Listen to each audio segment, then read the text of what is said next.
Hello दोस्तों, स्वागत है आपका एक और नई वीडियो में। मैं आपका दोस्त संतोष पंत आप लोगों को मेडिकल बिलिंग और कोडिंग सिखा रहा हूं यूट्यूब के माध्यम से। और आज हम अपने चैप्टर 29 पर आ गए हैं, जो कि है प्लेस ऑफ सर्विस कोड्स के ऊपर, जिसे हम अपनी इंडस्ट्री में पीओएस कोड्स भी कहते हैं, जो कि बहुत इंपॉर्टेंट है एक क्लेम में। क्योंकि जब भी हम कोई क्लेम क्रिएट करते हैं तो क्लेम फॉर्म में, या आप कह सकते हैं सिस्टम में जिसमें आप बिलिंग कर रहे हैं अपनी, पीओएस कोड बहुत इंपॉर्टेंट रहता है और बहुत ही ज़रूरी है कि आप उसे सही कोड को चूज करें, सर्विस को ध्यान में रखते हुए। तो इसके बारे में आज हम जानेंगे। एक तरह का ये बेसिक चैप्टर में ही काउंट किया जाएगा, क्योंकि यह एक बेसिक चीज़ है, एक बेसिक नेसेसिटी है क्लेम के अंदर इंक्लूड होने वाली। तो आज हम इसके बारे में जानते हैं। जो लोग हमारे दोस्त इस इंडस्ट्री में नए आए हैं उनके लिए बहुत ही इंपॉर्टेंट और नॉलेजेबल चैप्टर रहेगा। तो चलिए दोस्तों, बढ़ते हैं अपने आगे वीडियो पर। प्लेस ऑफ सर्विस क्या होता है पहले हम जान लेते हैं। Place of service is the location or facility where the services are performed or given by the provider or health care professional. That means कि प्लेस ऑफ सर्विस वह है जो कि, इसको एक हिंदी में अगर हम इसका मीनिंग निकालते हैं, कि वह जगह जहां पर पेशेंट को सर्विस दी गई है, उस जगह को हम प्लेस ऑफ सर्विस कहते हैं और पीओएस इसे कहा जाता है। और यूएस हेल्थ केयर में प्लेस ऑफ सर्विस के डिफरेंट डिफरेंट कोड्स सीएमएस ने अनाउंस किए हैं, जिसके बारे में हम आगे जानेंगे। It is necessary to mention place of service on professional claim form. Without it, claims cannot be released. That means कि अगर आप एक क्लेम फॉर्म क्रिएट कर रहे हैं, क्लेम क्रिएट कर रहे हैं या रिफाइल कर रहे हैं, फाइल कर रहे हैं इंश्योरेंस कंपनी को यूएस हेल्थ केयर में, तो उस क्लेम फॉर्म पे अगर आपने पीओएस मेंशन नहीं किया है, या आपने पीओएस कोड मेंशन नहीं किया है कि ये किस जगह पर सर्विस दी गई है, तो यह क्लेम इनवैलिड हो जाएगा। आपका क्लेम सबमिट ही नहीं होगा। अगर होगा भी तो वो आपका क्लेम रिजेक्ट हो जाएगा क्लियरिंग हाउस लेवल पर। CMS has designated a complete code list of place of service which is standard across the US healthcare process। जैसे कि मैंने बताया, CMS जो है centre for Medicare and Medicaid services, जो कि कंप्लायंस को बनाता है यूएस हेल्थ केयर में, तो उन्होंने डेजिग्नेटेड एक लिस्ट रिलीज की हुई है, जो कि टाइम टू टाइम अपडेट भी होती रहती है।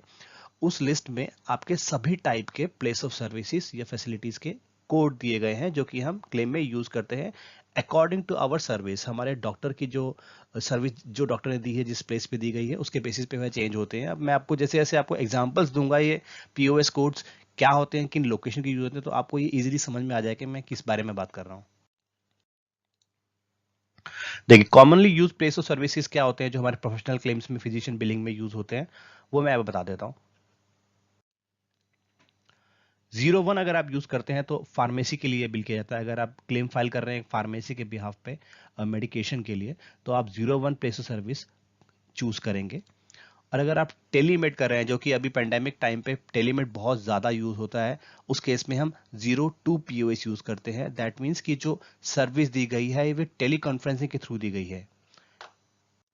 कोविड पेंडेमिक में डॉक्टर्स ये प्रेफर नहीं करते हैं कि पेशेंट अपने घर से निकले डॉक्टर क्लिनिक में आए, तो आजकल टेली कम्युनिकेशन आप कह सकते हैं, या ऐसे सिस्टम बनाए गए हैं, या जो हमारे एग्जिस्टिंग पीएम ईएमआर और पीएम सिस्टम्स हैं, इनके अंदर प्रोविजन किया गया है कि आप non face to face, that means कि आप कैमरा के थ्रू, लैपटॉप के थ्रू, फोन, स्मार्टफोन्स के थ्रू अपने पेशेंट्स को आप टेलीमेड दे पाए, उनको कंसल्ट दे पाए। तो अगर आप इस तरह की सर्विस दे रहे हैं अपने पेशेंट को, या डॉक्टर दे रहे हैं, तो आप 02 प्लेस ऑफ सर्विस लगाएंगे।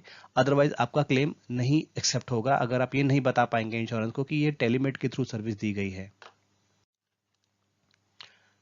03 स्कूल्स के लिए यूज होता है। अगर स्कूल्स में किसी प्रकार का बिलिंग हो रहा है, स्कूल में भी हो सकता है, यूएस में एक मेडिकल डिपार्टमेंट होगा जहाँ पे बच्चों को या जो भी स्टूडेंट्स हैं उनको ट्रीटमेंट दिया जाता होगा, तो स्कूल्स में अगर हम ट्रीटमेंट दे रहे हैं डॉक्टर, तो 03 पीओएस यूज होगा।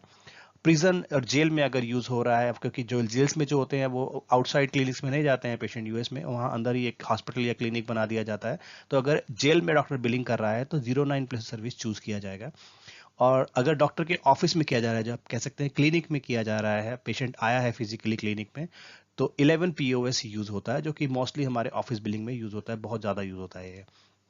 और अगर पेशेंट के घर पे डॉक्टर जाकर ट्रीटमेंट दे रहा है, तो वह 12 पीओएस चूज होगा। 21 यूज होता है इन पेशेंट हॉस्पिटल के लिए। अगर पेशेंट एडमिट हो जाता है हॉस्पिटल में और 24 आवर से ज्यादा उसे ट्रीटमेंट के लिए हॉस्पिटल में रुकना पड़ता है, तो जो फिजिशियन उसे ट्रीट करेगा वह अपने क्लेम्स में 21 इन पेशेंट हॉस्पिटल का कोड यूज करेगा। 22 आउट पेशेंट हॉस्पिटल के होता है, अगर जो ट्रीटमेंट है वह 24 आवर से कम होता है पर हॉस्पिटल में होता है तो 22 आउट पेशेंट हॉस्पिटल का पीओएस यूज होगा। 23 इमरजेंसी रूम हॉस्पिटल में होता है, इमरजेंसी रूम में अगर पेशेंट डायरेक्टली आता है तो वहां पर जो फिजिशियन होगा उसको पेशेंट को अगर ट्रीट करेगा तो 23 मॉडिफायर 23 माफ कीजिए पीओएस 23 यूज होगा इमरजेंसी रूम हॉस्पिटल में।